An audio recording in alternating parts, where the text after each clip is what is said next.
Welcome to Koel's daily life. আজকে আমি একটা সুস্বাদু টমেটো ভর্তা করে দেখাবো।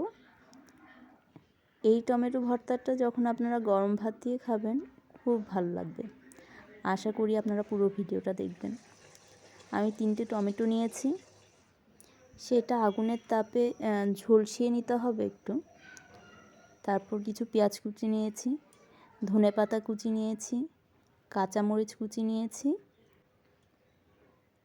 টমেটোগুলো পোড়ানো শেষ হয়েছে। এই ঝলসানো টমেটোর ভর্তাটাই খুব ভালো লাগে আসলে। যাই হোক, এর উপর থেকে কালো চামড়াটা তুলে নিতে হবে, ভালোভাবে পরিষ্কার করে নিতে হবে। এটা একটু ঠান্ডা হলেই চেষ্টা করবেন পরিষ্কার করে নিতে। আমি একটু গরম থাকতেই করে নিয়েছি, বাট আপনারা ঠান্ডা হওয়ার জন্য ওয়েট করবেন। তারপর একটা চামচ দিয়ে টমেটোগুলোকে একটু ব্লেন্ড করে নিয়েছি। টমেটো থেকে প্রচুর পানি বের হয়েছে একটু, তাই ওইটা একটু শুকিয়ে নিতে হবে। টমেটোর পানিটা শুকানোর জন্য চুলোয় একটি কড়াই বসিয়ে দিয়েছি। তাতে আমি টমেটোটা দিয়ে দিয়েছি আর কিছু শুকনো লঙ্কা কুচিও দিয়েছি।